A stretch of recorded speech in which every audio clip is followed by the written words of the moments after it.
Sektor perikanan menjadi salah satu penopang ekonomi di Kabupaten Kendal. Namun di balik potensi tersebut terdapat segudang permasalahan, di antaranya tingginya bahan operasional, keterbatasan akses BBM, hingga munculnya dugaan penjualan solar non-subsidi yang memperberat beban nelayan. Kondisi ini memunculkan pertanyaan, sejauh mana tata kelola perikanan dan distribusi BBM sudah berpihak pada nelayan, serta langkah apa yang perlu dilakukan untuk menjaga keberlanjutan dan kesejahteraan mereka. Dan pada kesempatan ini, saya Mutia Parasti akan membersamai 1 jam ke depan pemirsa Lingkar TV dalam dialog Sapa Jateng Lingkar TV. Dan pemirsa, saat ini saya tidak sendirian, saya ditemani dengan narasumber yang kompeten di bidangnya. Saya akan menyapa terlebih dahulu narasumber yang telah hadir. Yang pertama ada Kepala Dinas Kelautan dan Perikanan Kabupaten Kendal, Bapak Hudi Sambodo. Apa kabar hari ini, Bapak? Kabar baik, sehat Mbak Mutia. Masya Allah, sehat selalu dan tetap semangat ya Bapak? Selalu semangat dan harus bahagia juga. Oke, luar biasa. Selanjutnya ini ada Ketua Himpunan Nelayan Seluruh Indonesia atau HNSI di Kabupaten Kendal, Bapak Triyono. Apa kabar hari ini, Bapak? Alhamdulillah baik, Mbak. Alhamdulillah, tetap semangat ya Bapak. Semangat ya? terus. Semangat selalu. Nah, untuk menggali lebih dalam mengenai permasalahan yang dihadapi oleh para nelayan ini, kita akan ke Pak Triyono dulu. Bapak, sebetulnya kondisi para nelayan di Kabupaten Kendal sendiri saat ini seperti apa, Bapak? Untuk kondisi saat ini, alhamdulillah banyak juga PMN, istilah PMN itu penghasilan dari nelayan itu lumayan bagus lah untuk saat ini, karena ini masih musim-musim antara hujan dan tidak, itu alhamdulillah juga hasilnya juga lumayan. Seperti kemarin itu baru pada panen cumi-cumi, Mbak, itu salah satunya. Selain cumi-cumi ada komoditas apa lagi, Pak, yang saat ini baru? Teri blocok, teri nasi itu juga menjadi harapan kami juga waktu cuaca seperti ini. Pak, yang dikhawatirkan dari para nelayan ini kan salah satunya ketersediaan solar. Saat ini kondisinya seperti apa, Pak? Kalau di Kabupaten Kendal ini kan masih menggunakan perahu kecil, Pak.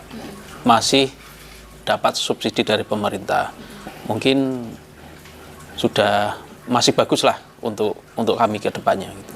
Kalau kendala yang dihadapi saat ini seperti apa, Bapak? Untuk saat ini mungkin harga ikan itu kan tidak bisa stabil.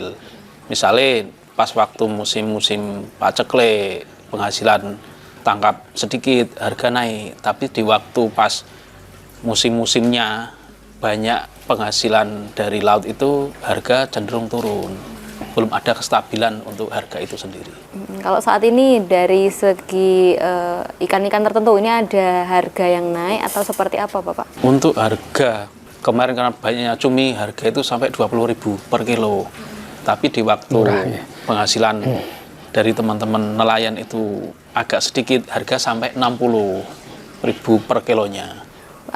Ini kan sejauh ini ketersediaan BBM mencukupi ya, Bapak? Iya. Ada kekhawatiran tidak ke depan nantinya akan ada, mengingat ini situasi kondisi BBM kan masih belum menentu, ada kekhawatiran mengenai nantinya terkait ketersediaan BBM nantinya seperti apa? Untuk Kabupaten Kendal mungkin masih stabil ya, Mbak, karena kami masih menggunakan BBM bersubsidi. Untuk kedepannya mungkin untuk penggunaan itu kita harus memang benar-benar memastikan bahwa BBM bersubsidi itu tepat sasaran di nelayan Kabupaten Kendal. Kalau sejauh ini pemasokan dan pengalokasian BBM ini sudah sesuai dengan para penerima atau seperti apa, Pak? Saya rasa untuk akhir-akhir ini memang sesuai dengan penerima. Cuma kami dari DPC HNSI juga masih koordinasi dengan Dinas Kelautan Perikanan terkait dengan pengawasannya, karena melihat kondisi sekarang ini memang perlu pengawasan yang lebih ketat agar penggunaan BBM bersubsidi itu tidak menyalahi aturan dan bisa dimanfaatkan dengan nelayan kecil. Kalau peranan dari HNSI sendiri dalam menampung aspirasi para nelayan sendiri seperti apa, Pak? Kami selalu menampung aspirasi teman-teman dari nelayan, baik untuk ketersediaan kuota BBM, untuk yang lain-lain hasil tangkap dan sebagainya. Kita selalu koordinasi dengan Dinas Kelautan Perikanan di Kabupaten Kendal. Selaku penyalur ya, Bapak, pengalur suara dari para nelayan. Oke, Bapak Hudi, ini Bapak, mengenai ketersediaan solar tadi sempat disinggung. Seperti apa Bapak saat ini di Kabupaten Kendal? Jadi untuk ketersediaan solar untuk nelayan ini akan ditentukan oleh BPH Migas. Artinya apa? Artinya untuk tahun 2026 ini sudah ditetapkan di tahun 2025. Dasar penetapan dari BPH Migas ini tentunya adalah jumlah kapal, kemudian jumlah mesin. Setiap mesin ini kita jatah 20 liter. Kalau ada kapal yang punya 4 mesin berarti dikasih 80 liter. Kalau ada kapal yang punya mesin 6 dikasih 60 liter. Dan ini tentunya harus diawasi karena barang subsidi. Sehingga tidak boleh selain nelayan ini memanfaatkan subsidi ini. Subsidinya kan Mbak Mutia ini kan sangat tinggi ya sekarang dibandingkan dengan harga non subsidi untuk mesin diesel. Non subsidi sudah mencapai 28.800 kalau tidak salah ya. Sedangkan yang subsidi ini adalah 6.800. Sehingga selisih yang sangat jauh ini kita khawatirkan nanti ada pihak-pihak dari orang lain ya yang tidak nelayan, pihak-pihak luar ini memanfaatkan untuk kepentingan pribadi, dan ini harus kita cegah dan harus kita tindak supaya BBM subsidi benar-benar sampai kepada nelayan. Untuk kuota ini 2025 ini Dinas Kelautan dan Perikanan mendapatkan jatah untuk nelayan ini waktu itu kalau tidak salah 8.600 KL. 8.600 KL ini ternyata kurang, sehingga kemarin kita melalui surat dari Ibu Bupati kepada Pak Gubernur dan BPH Migas kita minta tambahan 4.000 KL lagi, dan alhamdulillah dipenuhi, sehingga untuk 2025 ini jatah kita dan realisasi ini sekitar 13.000 KL gitu Mbak Mutia. Oke, Pak, ini kan kebutuhan ini tadi disampaikan mendapatkan 20 liter ya?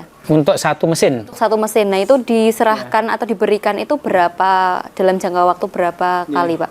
Ya, jadi proses nelayan bisa mendapatkan atau bisa membeli BBM subsidi itu satu melalui rekomendasi BBM yang dikeluarkan oleh Dinas Kelautan dan Perikanan. Nah, untuk mendapatkan rekomendasi ini ada beberapa syarat. Salah satunya harus membawa KTP. Kemudian harus punya pas kecil. Apa itu Pak? Pas kecil adalah kalau di kendaraan darat seperti STNK kayak BPKB-nya. Sehingga pas kecil ini bisa dibuka, ini kan sudah elektronik gitu ya. Di sana bisa kita lihat adanya besaran kapal, berapa GT, berapa gross ton, terus kemudian jumlah mesin, terus kemudian juga ada foto kapalnya. Sehingga ini kalau dari pas kecil yang mengeluarkan yang mengeluarkan adalah KSOP Tanjung Mas. Jadi sebelum mendapatkan pas kecil, ini petugas dari Tanjung Mas Semarang itu mendatangi lokasi kapal, melihat kapal, kemudian difoto, diukur dan sebagainya. Sehingga kita berharap bahwasanya nanti yang tidak nelayan, yang umpamanya ada bakul dan sebagainya, ini tidak bisa menerima rekomendasi BBM. Terus setelah data itu lengkap, maka akan kita mintakan barcode dari BPH Migas. Nah, kalau nanti sudah mendapatkan barcode, nanti akan segera kita munculkan, kita cetak rekomendasi BBM, dan ini kita berikan dan berlaku untuk 1 bulan, gitu ya. 1 bulan, nanti 1 bulan diperpanjang lagi. Jatah yang kita berikan itu biasanya berlaku untuk per minggu. Nah, di dalam 1 minggu kita menghitung tidak mungkin dalam 1 minggu itu Mbak Mutia melaut terus, capek nggih? Yeah. Capek. Jadi dalam 1 minggu ini hari Jumat biasanya libur. Nah, sehingga kita kurangi. Nah, sehingga nanti dalam 1 minggu ini jatahnya adalah jatah yang minimal. Sejauh ini dari para nelayan ini yang mendapatkan subsidi dan juga rekomendasi ada berapa Pak? Jadi yang mendapatkan subsidi dan rekomendasi untuk di Bandengan ini ada sekitar 600 sampai dengan 700 kapal. Kemudian yang di Tawang ini sekitar 900 sampai dengan 1.100-an kapal. Dan itu semuanya di bawah 30 gross ton. Karena kapal yang di atas 30 gross ton ini tidak berhak atas subsidi BBM yang diberikan oleh pemerintah. Pak, tadi kan disampaikan bahwasannya ketika alokasi dari pemerintah ini tidak mencukupi bisa mengajukan kembali. Nah, skemanya nanti seperti apa Pak prosesnya? Jadi untuk BBM subsidi ini ada penjual atau yang nangani sendiri ya untuk di Kendal. Ini kita punya SPBN, ya, stasiun pengisian bahan bakar untuk nelayan gitu ya. Itu ada 2 di Bandengan dan di Tawang. Dan ini dikelola oleh Perusda, Perusahaan Umum Daerah Kendal. Terus kemudian nanti kalau setiap kan sudah ada jatah kuota itu 1 tahun. Nah, untuk 2026 ini kita mendapatkan jatah sekitar 8.900 KL. Dan ini kita memperkirakan juga akan kurang. Terus kemudian setiap bulannya ini kan dibagi ya, umpamanya 8.900 KL dibagi 12 bulan. Nah, mungkin dalam 1 bulan ini ketemunya berapa gitu kan. Nah, sehingga nanti kalau dalam 1 bulan ini kita hitung SPBN ya, dari Perusda ini dihitung ternyata ini kurang, nanti akan mengajukan tambahan kuota. Nah, yang mengajukan biasanya nanti dari Bupati kepada Gubernur ataupun nanti kepada BPH Migas. Dan tambahan kuota untuk BBM pun yang sudah dijatah ini tidak selamanya akan dipenuhi, tergantung dari kemampuan pemerintah juga. Kalau pemerintah punya uang ya diberikan subsidi, tapi kalau pemerintah ternyata uangnya terbatas ya subsidinya juga akan terbatas gitu Mbak Mutia. Oke, artinya ketika pada bulan ini ada penambahan meminta penambahan kuota, apakah nanti bulan depan ada pengurangan atau seperti apa? Jadi prosesnya itu penambahan kuota itu kan untuk 1 tahun gitu ya. Lah umpamanya bulan Februari ternyata kurang. Nah biasanya menggeser dari kuota yang di akhir bulan Desember atau November dimajukan lagi. Terus kemudian nanti kalau kuota 1 tahun itu habis di bulan November atau mungkin Agustus sudah habis, setelah itu kita mengajukan dan kalau akan dipenuhi itu akan diberikan di akhir tahun. Biasanya di triwulan keempat ini kalau ada tambahan kuota baru bisa dipenuhi dari BPH Migas. Sejauh ini sudah pernah terjadi belum Pak kalau di Kabupaten Kendal mengenai kelangkaan bahan bakar subsidi ini? Jadi kelangkaan bahan bakar subsidi ini pernah terjadi ya. Dan itu biasanya penyebabnya adalah kuota yang tidak cukup. Jadi setiap tahun Kendal itu kalau saya hitung paling tidak di 12.000 KL. Nah kalau 12.000 KL ini 1 bulan kan paling tidak 1.000 KL. Kalau kita di 2026 ini mendapatkan 8.900 KL, nah, prediksi saya ini nanti akan kurang. Dan kemarin saya juga sudah mencoba untuk membuat surat kepada BPH Migas yang isinya Kendal untuk bisa ditambahi lagi menjadi 4.000. Tapi sampai saat ini belum ada jawaban dari BPH Migas. Nanti kita tunggu aja seperti apa. Pak, faktor-faktor yang mempengaruhi adanya kelangkaan ini sebetulnya apa saja sih Pak?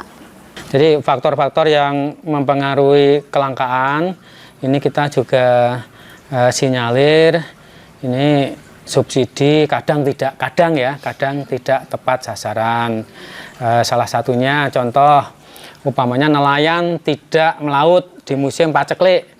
Jadi dalam 1 tahun kan ada musim pacekliknya. Jadi bulan Desember, Januari, Februari ini paceklik. Paceklik itu dikarenakan ombak yang tinggi, angin itu tidak melaut. Tetapi sering kita lihat di catatan ya, pembelian, pemerintahan rekomendasi BBM itu jalan terus. Nah ini kita juga curiga gitu. Terus yang kedua, ada nelayan yang kita curigai ya, ini kan harus kita buktikan juga. Nelayan tidak melaut tetapi minta rekomendasi BBM. Ya itu. Terus kemudian yang berikutnya kita juga mensinyalir ya, ada beberapa kapal ini yang statusnya itu jarang dipakai untuk miang atau melaut, tapi dia punya pas kecil sehingga kadang-kadang itu ke kantor untuk minta rekomendasi lah. Ini beberapa kesalahan ataupun pelanggaran yang dilakukan oleh nelayan. Jadi saya berharap dan minta kepada nelayan itu satu ya, itu rekomendasi jangan dipindah alihkan. Kalau yang menerima itu Pak Suyatno ya, yang beli Pak Suyatno, yang berhak menerima subsidi Pak Suyatno. Jangan sampai nanti Pak Suyatno menerima rekomendasi dari dinas, nanti pindah tangan ke Pak Bambang umpamanya, itu kan juga nggak benar. Ini kita harus tertibkan semuanya dan itu pasti ada sanksinya, baik administrasi maupun sanksi secara hukum. Gitu. Oke, sanksinya apa saja Pak ini? Masyarakat paham. Sanksi yang pertama kalau itu pelanggarannya administrasi, itu ya kita berkali-kali kan sosialisasikan, jangan dipindah tangan dan sebagainya, itu kita blokir. Jadi kita blokir atas nama yang melanggar secara administrasi, ini tidak diperkenankan lagi untuk mengajukan rekomendasi untuk pembelian BBM ke SPBN. Secara permanen itu ya Pak ya? Secara permanen. Sebenarnya ini juga ada beberapa kebijakan ya. Kita selalu menyampaikan itu secara permanen, tetapi itu kan hak ya, subsidi kan hak pada nelayan. Tapi mungkin nanti akan kita pertimbangkan, mungkin berlaku untuk 3 tahun, berlaku setahun, tergantung daripada pelanggarannya. Kalau pelanggarannya sudah berat ya permanen, tetapi naik pelanggarannya nanti masih bisa ditolerir, ini kita mungkin 3 tahun, mungkin nanti 5 tahun dan lain sebagainya. Kemudian kalau pelanggarannya ini sudah berat, ini juga bisa kita selain diblokir ya kita laporkan ke pihak yang berwajib APH sesuai dengan ketentuan yang berlaku gitu. Sejauh ini para masyarakat sudah mengetahui hal tersebut belum Pak? Para nelayan terutamanya. Jadi saya terima kasih sekali nggih, ini kita diundang di Lingkar TV. Kalau secara keseluruhan kita dan teman-teman dari dinas pastinya sudah mensosialisasikan. Kemudian juga dari surat rekomendasi kan itu ada beberapa poin ya, itu sudah kita tuliskan. Salah satunya tidak boleh ya, dipindah tangankan. Kemudian juga tidak boleh diperjualbelikan. Kemudian juga kalau nanti sampai melanggar itu ada sanksi pemblokiran dan sanksi pidana. Itu ada di surat rekomendasi yang kita keluarkan, itu ada di bagian bawah. Sehingga kadang-kadang kita juga maklumi nanti nelayan beralasan saya tidak bisa baca tulis gitu Mbak Mutia, itu kan ya harusnya juga melalui ya Mas Tri, melalui juga sosialisasi yang seperti ini ya. Sosialisasi melalui media, dan nanti sosial media ini tentunya juga sangat bermanfaat untuk semuanya, guys. Jangan sampai orang yang tidak tahu, orang yang tidak ada niat untuk melanggar ini menerima sanksi yang berat gitu Mbak. Oke, selanjutnya kita akan beralih ke Pak Triano ini Bapak, menanggapi adanya sejumlah nelayan yang mendapatkan subsidi tapi tidak digunakan ini. Nah, nanti seperti apa peran dari HNSI untuk melakukan pengawasan kepada nelayan-nelayan? Tapi tahan dulu Bapak, kita akan jeda terlebih dahulu setelah pariwara berikut ini.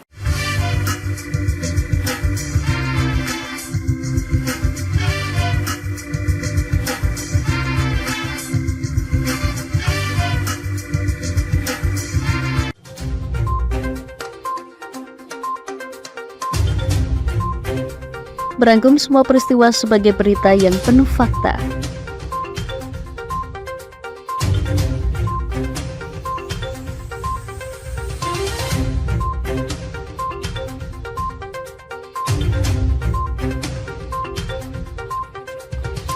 Saksikan Jateng hari ini setiap Senin hingga Sabtu hanya di Lingkar TV.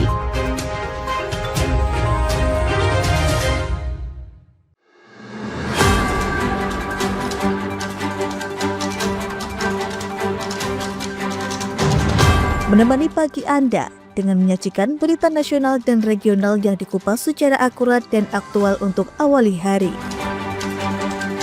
Dalam Lingkar Pagi, setiap Senin hingga Sabtu jam 8 pagi hanya di Lingkar TV.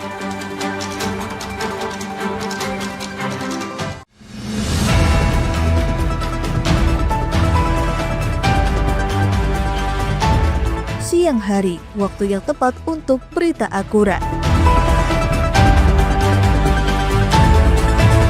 Menyajikan berita dan informasi hangat di tengah aktivitas Anda demi mendapatkan fakta terbaru untuk langkah yang lebih pasti. Dalam Lingkar Siang, setiap Senin hingga Sabtu jam 1 siang hanya di Lingkar TV.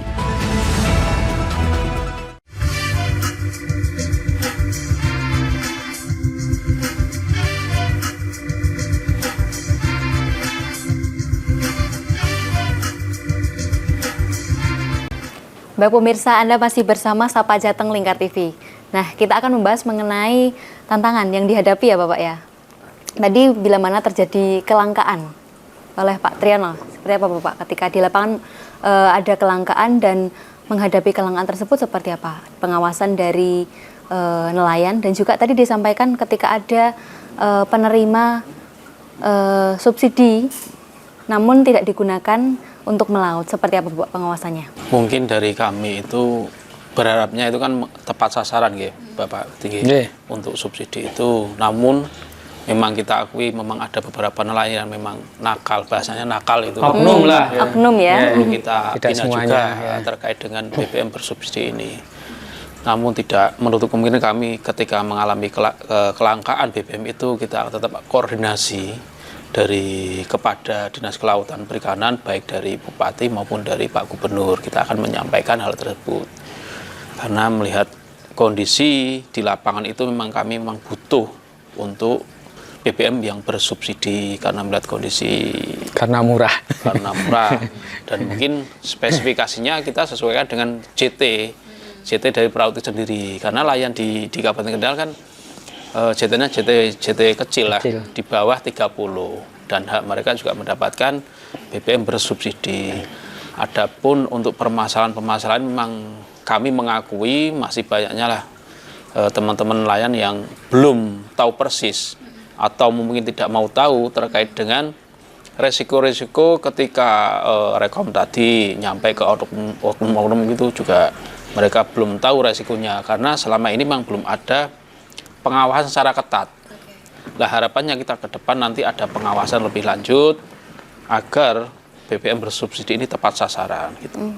Oke, kalau nelayan yang di bawah naungan HNS ini sendiri di Kendal ada berapa Bapak? Dari nelayan di Kabupaten Kendal ada 10 ribuan Pak Ucing. 10 ribuan itu nelayan nggih. Data di kami di Dinas Kelautan untuk nelayan 10 ribuan mungkin bisa lebih.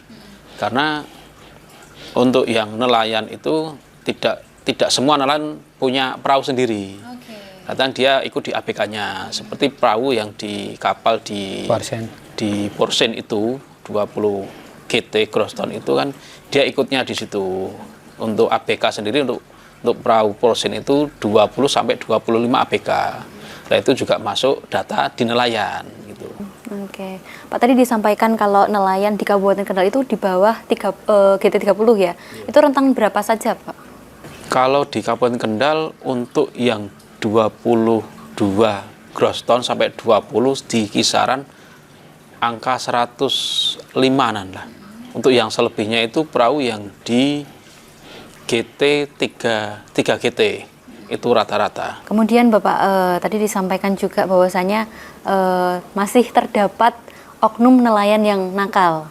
Nah sejauh ini pengawasan yang dilakukan dari HNSI sendiri seperti apa? Sudah ada tim khusus yang dibentuk mungkin untuk mengawasi para oknum-oknum yang nakal nih Bapak?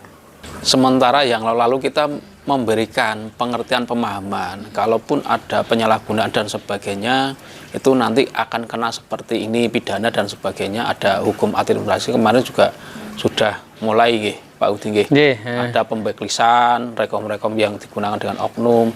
Lah kita kedepannya paling tidak ada pengawasan lebih lanjut. Kita tetap koordinasi dengan pengelola SPBN dari Dinas Kelautan Perikanan. Nanti kita akan berbicara lebih jauh tentang kesepakatan yang akan kita lakukan di lapangannya harus seperti apa. Apakah kita akan membentuk tim satgas dan sebagainya, nanti kita akan merencanakan hal tersebut. Tapi sebelumnya nelayan sebetulnya sudah paham mengenai hal tersebut atau memang memilih itu sebagai jalur cepat untuk melakukan tindakan-tindakan lain atau seperti apa Bapak? Sebenarnya nelayan kami sudah paham Pak. Cuma gini, contoh nggih. Untuk kondisi kadang di musim paceklik mereka tidak mendapatkan penghasilan apa-apa lah, itu nakalnya di situ karena mungkin terdorong ekonominya. Akhirnya rekom dipinjam lah atau di apa istilah disewakan lah, kita juga belum tahu persis. Dialihkan karena mungkin bukti secara otentiknya belum ada, hanya sebatas rumor dan sebagainya. Itu. Kalau dari segi administrasi, dari ketertibannya seperti apa untuk nelayan di Kendal? Secara administrasi, tadi disampaikan oleh Pak Hudi, untuk persyaratannya kan harus ada kapalnya, KTP. Ada pas kecil, dokumen-dokumen pendukung harus ada.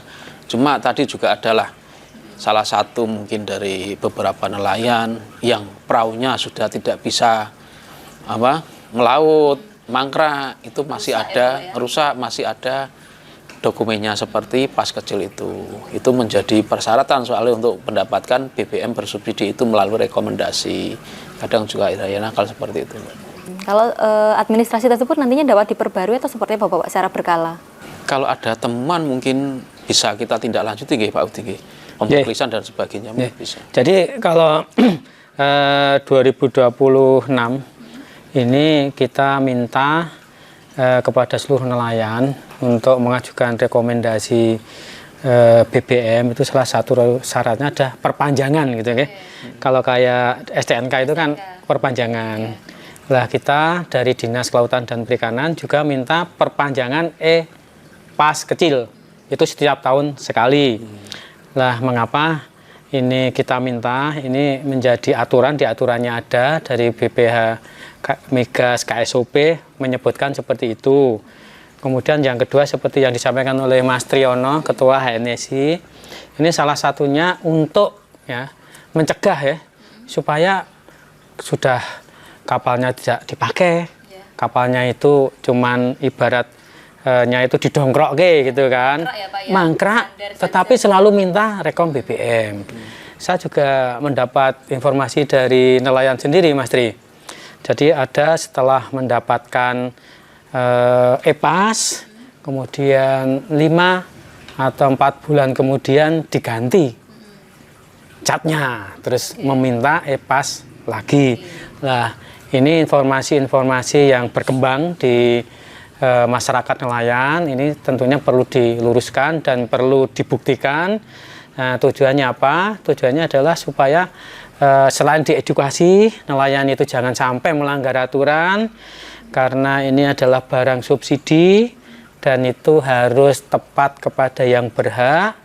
Nelayan juga kita latih untuk taat hukum juga gitu, Mbak Mutia. Oke, Pak, tadi kan ada peristiwa seperti itu ya Bapak ya.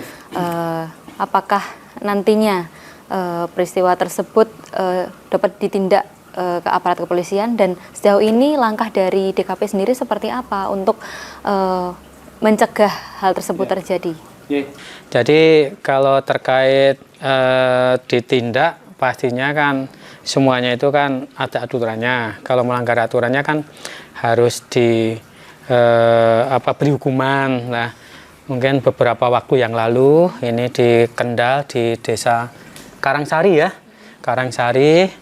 Ini ada oknum yang menimbun BBM yang disinyalir menurut informasi yang kita terima ini berasal dari nelayan dari SPBN di Bandengan, dan ini tentunya harus kita tindak lanjuti. Kita tidak mau hal-hal yang semacam ini akan terjadi ke depannya. dan masyarakat nelayan yang seharusnya menerima subsidi ini akan kehilangan haknya. Di 2025 kita memblokir 10 rekomendasi dari nelayan yang melanggar aturan. Karena rekomendasi yang kita berikan tersebut berpindah tangan dan itu kita blokir 10 rekomendasi di 2025. 1 tahun ya Pak berarti? 1 tahun kemarin ya, itu hampir semuanya di SPN Tawang di Rawasari gitu. Untuk mempertegas bila mana nantinya ke depan masih ada oknum-oknum yang nakal ini seperti apa Bapak supaya tidak kembali terjadi? Jadi untuk mempertegas ini tentunya kami nanti akan melakukan rapat koordinasi rencananya di minggu depan. Ini kita di ruangan Pak Sekda kita akan mengundang dari SBM Pertamina Semarang, KSOP Tanjung Mas, kemudian HNSI nanti kita undang, terus kemudian nanti dari pihak pengelola SPBN SPN dari Prusda ini kita undang, dan nanti perwakilan nelayan di 5 TPI ini kita undang. Kita akan bahas terkait dengan beberapa yang saat ini boleh dikatakan ada pelanggaran-pelanggaran, sehingga kedepannya selain kita itu memberikan hukuman kepada nelayan yang melanggar, dinas itu juga punya tugas membina, Mbak Mutia. Jadi tidak semuanya terus dihukum, semua dihukum kita harus membina, mendampingi, mengawasi. Yang tujuannya apa? Tujuannya nelayan itu bisa taat hukum, bisa mencari rezeki, bisa istilahnya itu dapur ngepul, dan ini kan tentunya sesuatu yang perlu ada komunikasi dan ada kebersamaan baik dari masyarakat nelayan maupun dari pemerintah maupun dari pihak-pihak lain, sehingga nanti akan mendapatkan solusi bersama gitu Mbak Tia. Kalau kebanyakan Pak modus dari para nelayan yang melakukan tindakan-tindakan tersebut biasanya faktor apa saja Pak? Tentunya kalau urusan nelayan itu adalah urusan perut Mbak Mutia. Jadi kalau tidak melaut ini ya tidak makan gitu kan. Terus kemudian nelayan ini kan punya tradisi ataupun yang turun-temurun pendapatan hari ini ya habis hari ini.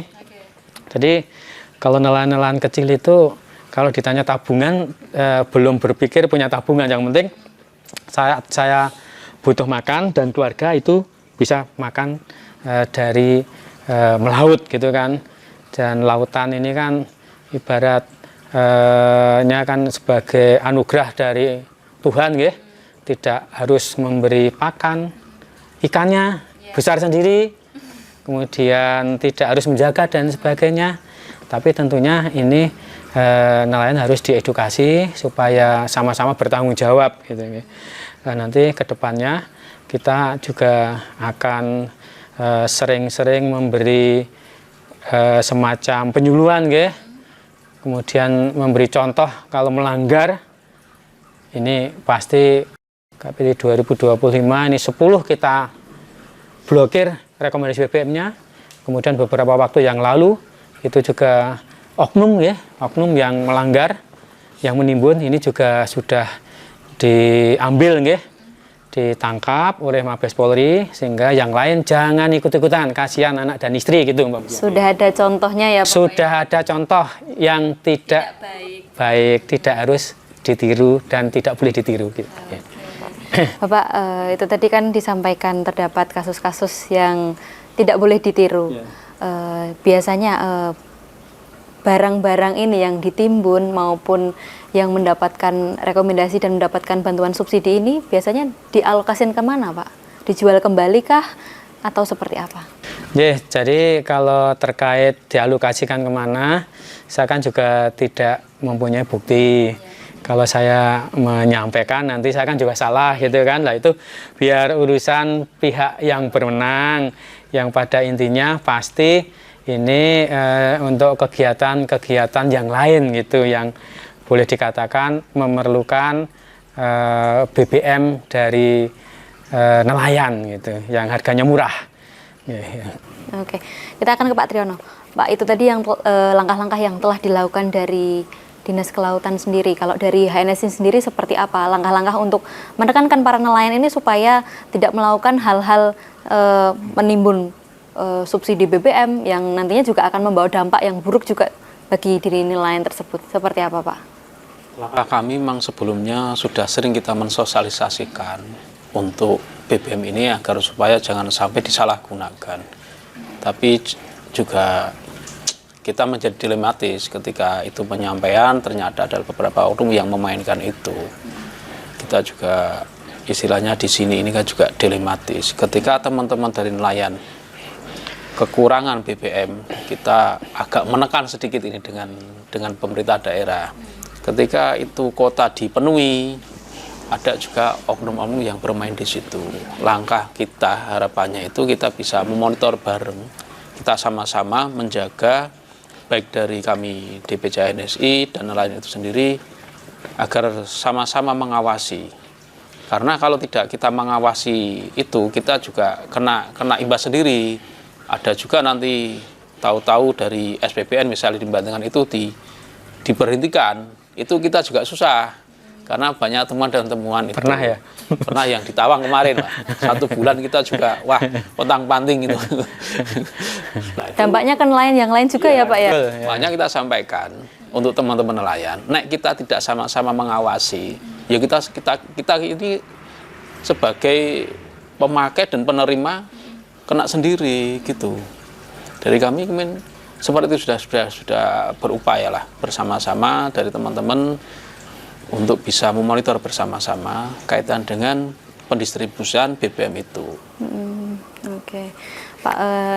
Sebetulnya kalau dari nelayan di bawah 30 GT ini, Pak, mungkin seberapa penting sih subsidi dari pemerintah ini untuk jalannya proses mencari ikan di lautan sana?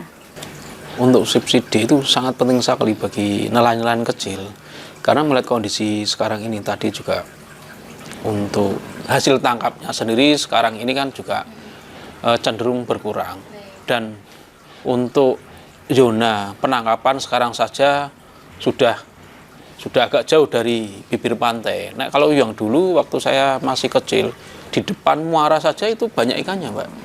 Kalau sekarang kalau tidak nyampe di 12 mil itu berapa mil itu tidak hasil tangkapnya tetap kurang maksimal. Apalagi dengan sekarang ini banyaknya perahu yang notabene itu yang 3 gross ton seharusnya tidak memakai 4 mesin, ini dipaksakan sekarang pakai 4 mesin.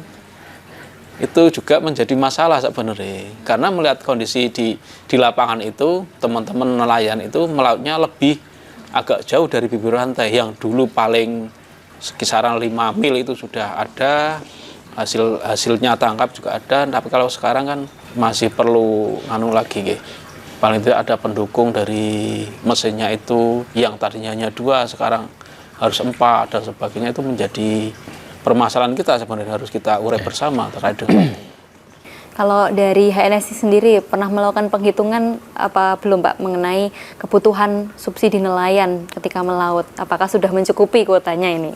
Karena kan sering ada penambahan kuota lagi. Nah, ini seperti apa, Pak?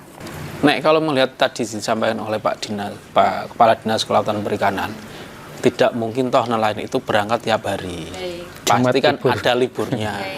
Lah, itu sebenarnya kalau melihat kondisi seperti itu sebenarnya mencukupi, Pak. Mencukupi. Kan tidak mungkin nelayan itu berangkat terus. Loh, awake yo ndak tidak mungkin itu. Adapun kekurangan memang kita sampaikan untuk itu di lapangan, kita sampaikan dengan Pak Kepala Dinas, kekurangannya kita komunikasi baiknya seperti apa gitu, Pak. Oke, kalau harapan sendiri kepada para nelayan sendiri seperti apa, Pak, terhadap hal ini? Harapan kami sebagai wadah dari teman-teman nelayan, gunakanlah BBM bersubsidi itu sebaik mungkin. Toh tidak mungkin BBM bersubsidi ini bisa ada terus. Ini makanya kita harus bareng-bareng bisa mengawasi agar subsidi ini tepat sasaran untuk teman-teman kita. kalau ada penyalahgunaan kita juga rugi sendiri. Seluruh nelayan memahami hal tersebut ini, Bapak? Ya harus memahami. Mau tidak mau mereka harus memahami. Dipaksa untuk memahami. Lagi kurangnya kontrol kita di situ. Paling tidak kan tidak mungkin juga kita harus mengawasi tiap hari nggih Pak Udi nggih. Kita kan perlu istirahat dan tidur. Kita harus seperti itu, Mbak. Oke. Nah, Bapak, ini kan tadi nelayan harus memahami. Kalau dari keanggotaan di HNSI sendiri, nelayan-nelayan ini kebanyakan di usia berapa, Pak? Saat ini dan regenerasinya? Untuk saat ini nelayan-nelayan di kisaran paling tua itu paling di 55 tahun sampai 60 mereka sudah tahu diri, pensiun, tenaganya sudah ada mampu. Karena untuk nelayan sendiri harus membutuhkan tenaga yang ekstra untuk menarik jaring dan sebagainya. Di usia 15 tahun juga ada yang mulai ikut nelayan. Saya sendiri dulu 15 tahun sudah mulai ikut, Pak. Sekolah nyambi kemarin. Setelah kita lulus kita juga punya perahu kecil, cuma itu peninggalan orang tua. Kita kerjakan tapi KCI belum cocok di laut, Pak. Ya. Artinya pemahaman tersebut juga disampaikan dari nelayan dengan usia yang matang maupun yang muda ya, Pak ya? Nek, kalau usia ini memang tergantung dari fisik orangnya sih, karena itu membutuhkan tenaga yang agak besar. Kalau mereka sudah tidak mampu untuk narik jaring, dia pensiun sendiri. Tapi mengenai pemahaman mengenai penggunaan solar subsidi yang betul, itu sudah memahami semua atau seperti apa, Pak? Saya rasa sudah. Nah, pemirsa, kita akan ke Pak Hudi, tapi kita akan jeda setelah pariwara berikut ini. Tetap saksikan di Lingkar TV.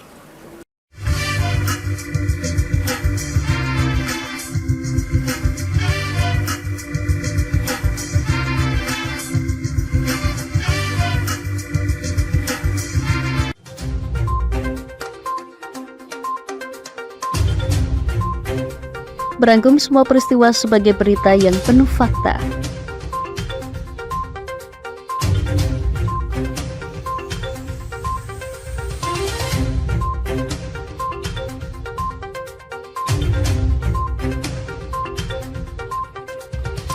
Saksikan Jateng hari ini setiap Senin hingga Sabtu hanya di Lingkar TV.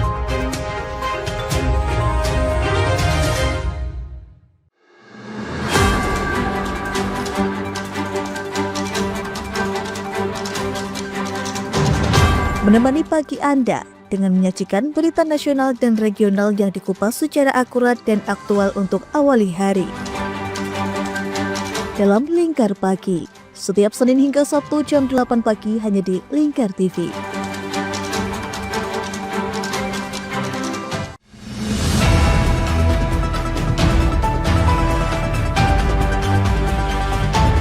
Siang hari, waktu yang tepat untuk berita akurat.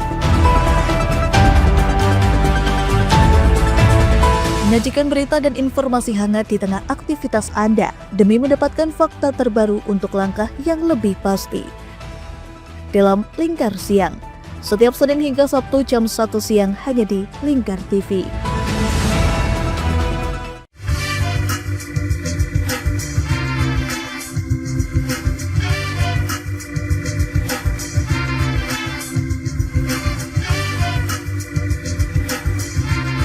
Baik pemirsa, Anda masih bersama Sapa Jateng Lingkar TV. Nah, kita akan ke Pak Hudi. Bapak, tantangan yang dihadapi dari Dinas Kelautan dan Perikanan menghadapi para nelayan dan juga tantangan para nelayan serta permasalahan mengenai BBM bersubsidi ini seperti apa, Bapak? Tantangan yang kita hadapi dari Dinas Kelautan dan Perikanan itu kita harus memahami nggih, kalau secara SDM ini kebanyakan nelayan tidak mempunyai pendidikan yang tinggi, kebanyakan ya sekolahnya SMP, SMA, sehingga kita juga harus memperlakukan nelayan ini bukan sebagai pelanggar hukum ataupun tidak taat aturan, tetapi nelayan ini adalah anak-anak kita. Dinas Kelautan dan Perikanan ini merupakan orang tua dari nelayan. Jadi yang namanya orang tua, nelayan sakit, itu orang tua kan juga sebagai orang tuanya nelayan juga harus bisa mencarikan obatnya. Dan kita juga tidak kepingin nanti banyak nelayan ini terjerat masalah aturan, apalagi nanti sebagai kebanyakan nanti bisa sampai ke masalah hukum. Nah ini kita harus waspada. Kemudian yang kedua, memang kalau urusan nelayan ini ada urusan perut. Jadi nelayan itu melaut ini hanya untuk mencukupi kebutuhan perut istri dan anaknya. Kemudian nelayan ini tidak ada yang istilahnya untuk berboya-boya ataupun memikirkan masa depan sampai jauh, belum sampai.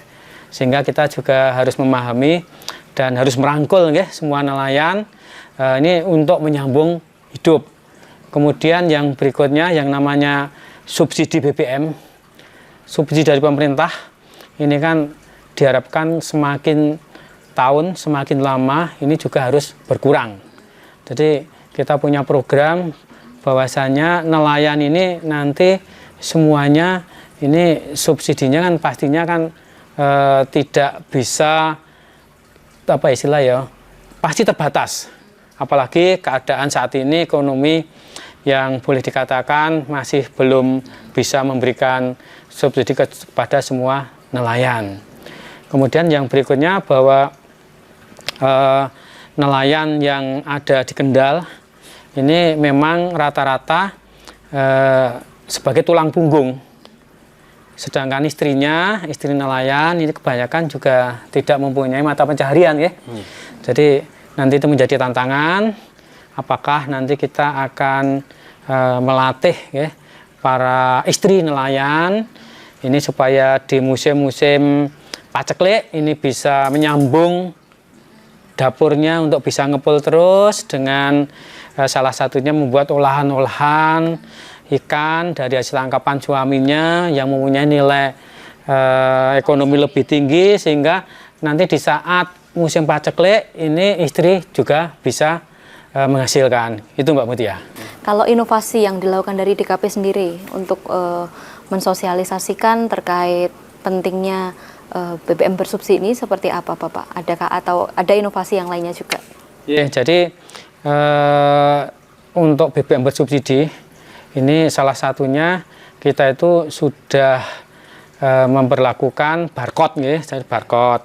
Terus kemudian yang mengajukan rekomendasi itu harus membawa KTP, sehingga itu nanti kita kepingin bahwa ada komunikasi antara nelayan dengan petugas kita Informasi apapun dari nelayan itu langsung sampai kepada dinas di waktu mengajukan rekomendasi. Kita tidak memperbolehkan dalam pengajuan rekomendasi itu mewakilkan. Itu bukan berarti dinas itu kok bisa mempersulit saja. Enggak, itu kita kepingin ada komunikasi. Ada permasalahan apa itu bisa disampaikan kepada dinas.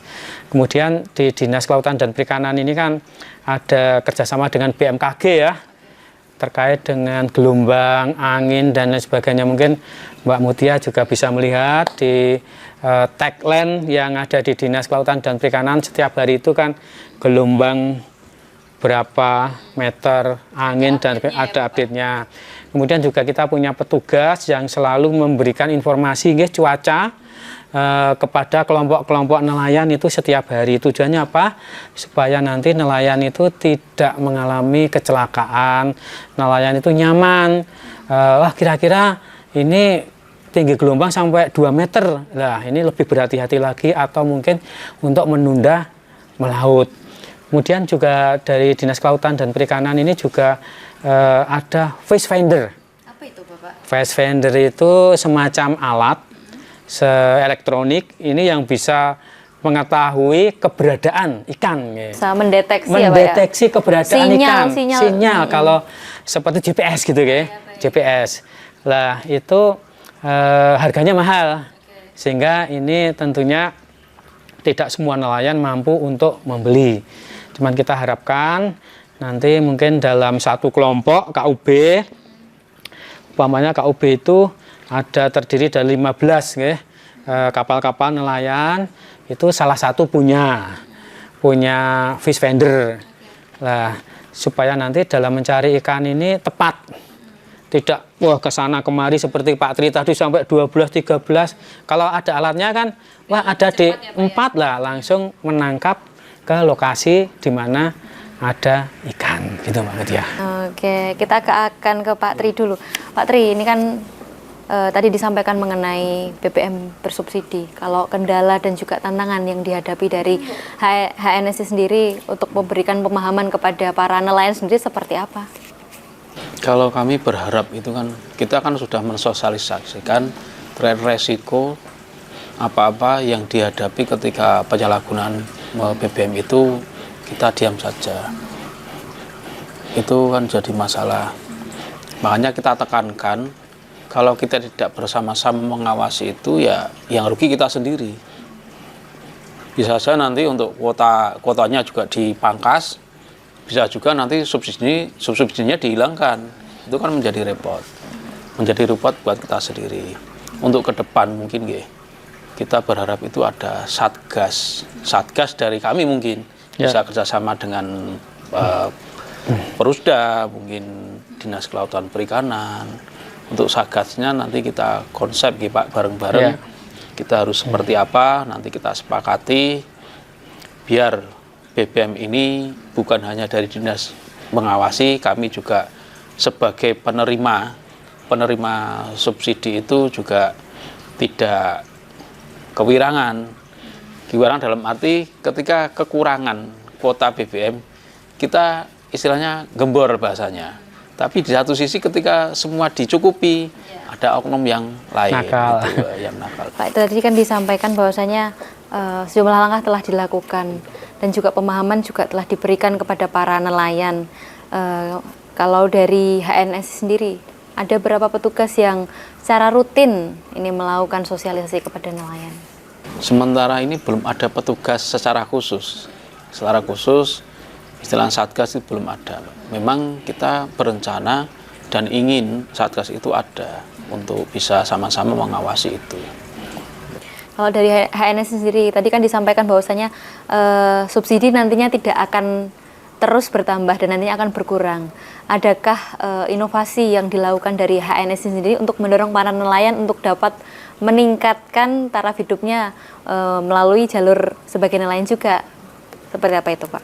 Kalau untuk istilahnya mengurangi BBM bersubsidi, paling tidak itu untuk konservasi sumber daya laut harus kita jaga-jaga bersama-sama. Kita sering menyampaikan, ini kan untuk zona sendiri kan sekarang kewilayahan itu berbeda.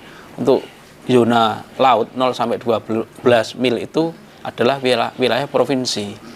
Kita harus sama-sama juga untuk bisa menjaga ekosistem yang ada di laut kita. Paling tidak ada semacam penanaman ataupun istilahnya nek ngarane apa ya, Pak? Melestarikan bibit-bibit karang dan sebagainya. Cuma harapan kami itu tertata, ada zona-zona tersendiri. Biar kita tahu bahwa di zona tersebut ada konservasi, di zona sini ada terumbu karang dan sebagainya. Itu harapan kami untuk bisa nanti kalau ada pengurangan subsidi, paling tidak kan di wilayah kita sudah banyak ikannya. Sehingga yang dilakukan konservasi tadi ya Bapak ya. Oke, Bapak, ini kan nantinya subsidi ini kan tidak akan terus bertambah. Mungkin suara-suara dari para nelayan seperti apa ini di lapangan saat ini? Kalau subsidi itu dikurangi, ya kami mungkin menjeritnya agak lebih keras lagi karena melihat kondisi lapangan seperti itu. Kita memang Mbak, kita itu membutuhkan subsidi itu. Subsidi BBM itu kita sangat membutuhkan. Seperti kita ketahui bersama. Ini yang teman-teman yang dari Rembang, dari Juwana, dari Pati sendiri demo kemarin kan, walaupun memang kami di sini masih menerima subsidi, untuk yang lainnya kan apalagi non subsidi itu harganya kan luar biasa. 28.800. Ya, luar biasa sekali buat teman-teman yang ada di sana. kalau melihat kondisi operasional saja, itu di 3 bulan mereka operasional 1 sampai 1,2 miliar, 1,2 miliar. Satu kapal. Sedangkan penghasilan dari mereka itu kadang satu saja 1 miliar itu kurang. Itu menjadi kendala, apalagi dengan penambahan harga non subsidi itu, makanya kita juga dilematis juga. Di satu sisi pemerintah, karena dengan kondisi pemerintah yang sekarang ini harus benar-benar subsidi dan sebagainya, alokasi subsidi dan subsidi itu menjadi masalah kita bersama agar penghematan itu dan sebagainya. Tapi di satu sisi kami warga masyarakat Indonesia yang menggantungkan hidupnya di laut juga harus dipikirkan juga. Makanya banyaknya penyampaian secara damai ataupun secara beramai-ramai, itu harapannya pemerintah juga tahu kondisi lapangan di kami itu. Bisa mendengar keluhan para nelayan ya Pak ya. Oh iya, Bapak tadi disampaikan terkait proses administrasi yang sekarang menggunakan barcode dan juga yang lainnya. Kalau dari nelayan sendiri seperti apa menanggapi adanya inovasi dari Dinas Kelautan dan Perikanan ini?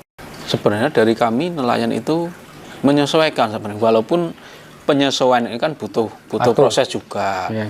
Mungkin juga dari untuk dokumen-dokumen sejenis e-pas itu kan baru 3 sampai 4 tahun yang lalu Pak ya. Yeah. Mulai adanya e-pas dan sebagainya. Yang dulu kan di sebelumnya Tidak. cukup surat pas kecilnya dari Dinas Perhubungan daerah, karena terkait dengan otonomi daerah itu yang mengeluarkan dari KSOP. Dan harapannya itu juga teman-teman bisa memenuhi itu, mau tidak mau, makanya mau tidak mau mereka harus memenuhi persyaratan itu, karena BPN menjadi sesuatu yang memang dibutuhkan untuk kita melaut gitu, Mbak. Ada kendala di lapangan Pak ketika proses pembuatan Saya rasa e-pas dan yang lainnya? tidak, karena mungkin ada dari kami juga, dari NSI juga bisa membantu untuk permohonan pas kecil. Penyuluh, itu kita perikanan. juga kemarin kerjakan gitu, Mbak. Oke, berarti tidak ada masalah terkait administrasi ya Bapak ya. Kemudian tadi ada upaya dari dinas juga yang memberdayakan para istri nelayan. Sejauh ini di lapangan seperti apa Bapak melihat upaya yang dilakukan, yang nantinya akan dilakukan dari DKP sendiri? Pada dasarnya kami menyetujui itu, Mbak. Dan kita akan terus tetap mendukung program-program dari DKP, karena melihat kondisi nelayan sendiri kan memang mereka sebagai tulang punggung bagi keluarga. Kalau sekarang ini istilahnya jaga ke kondisi laut, perekonomian kembang kempis, Mbak.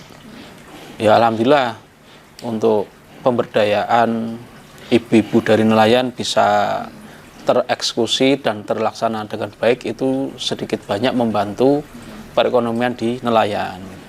Sejauh ini yang telah dilakukan dari ibu-ibu nelayan apa saja Pak? Pengolahan dari ikan sendiri untuk supaya nilainya lebih tinggi lagi dari harga sebelumnya.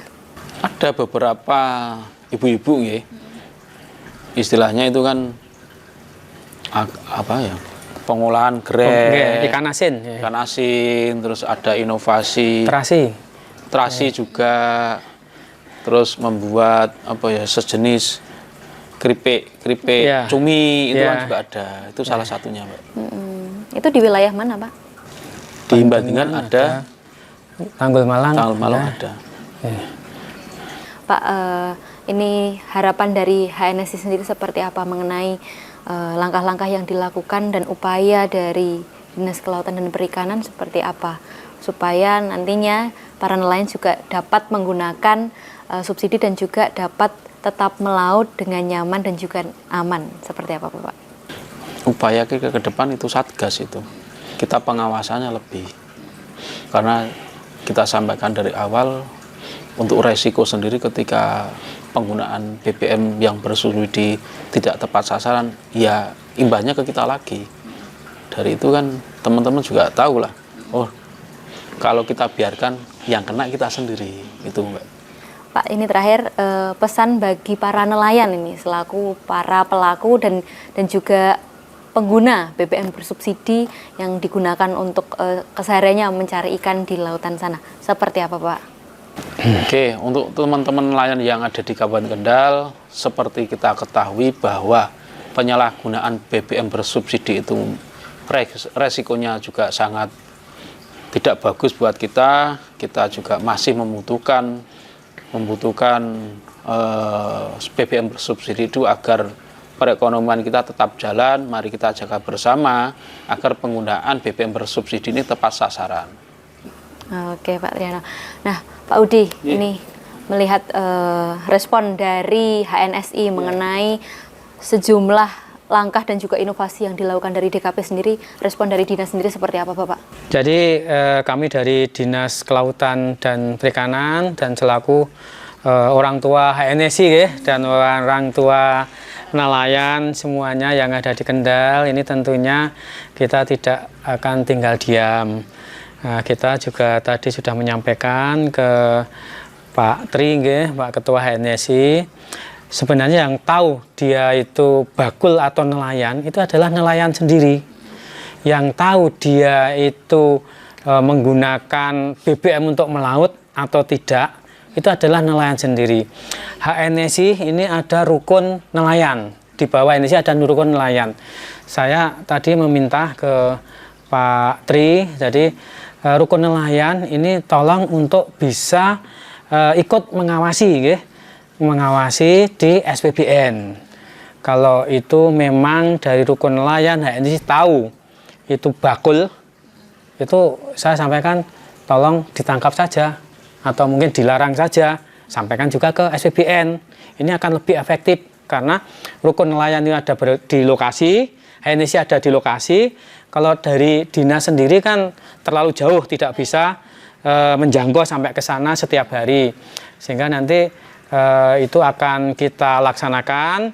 Jadi semua yang beli BBM itu satu adalah orang yang ada dalam nama di rekomendasi BBM.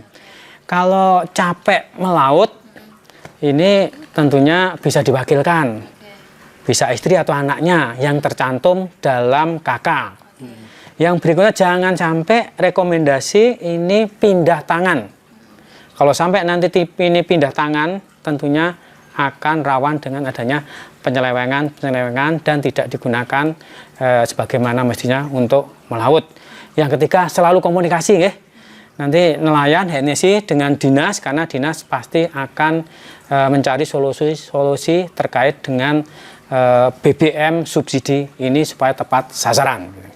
Oke, terakhir Bapak, dorongan dan juga pesan bagi para nelayan untuk dapat memanfaatkan BBM bersubsidi ini secara baik sehingga terlepas dari penyelewengan-penyelewengan yang tadi disampaikan. Seperti apa Bapak? Silakan.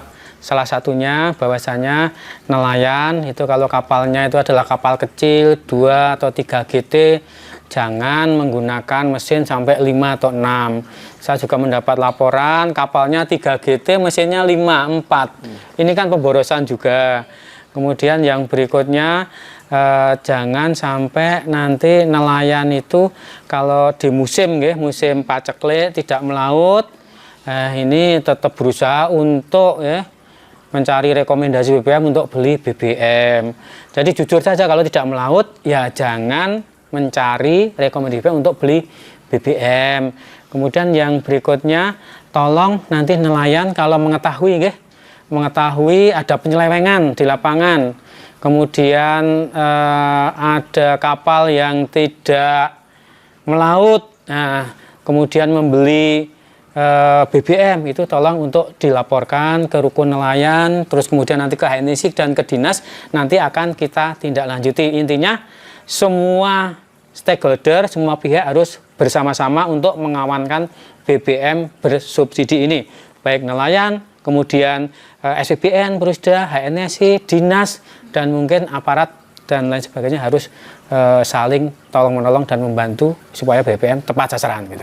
Oke, berani jujur lebih baik ya Bapak. Berani jujur lebih baik dan itu adalah tugas kita. Oke, luar biasa sekali langkah-langkah yang dilakukan dari HNSI Kabupaten Kendal dan juga Dinas Kelautan dan Perikanan Kabupaten Kendal untuk memastikan bahwasanya alokasi BBM bersubsidi ini tepat sasaran dan tidak dipergunakan secara tidak baik oleh para oknum-oknum nelayan.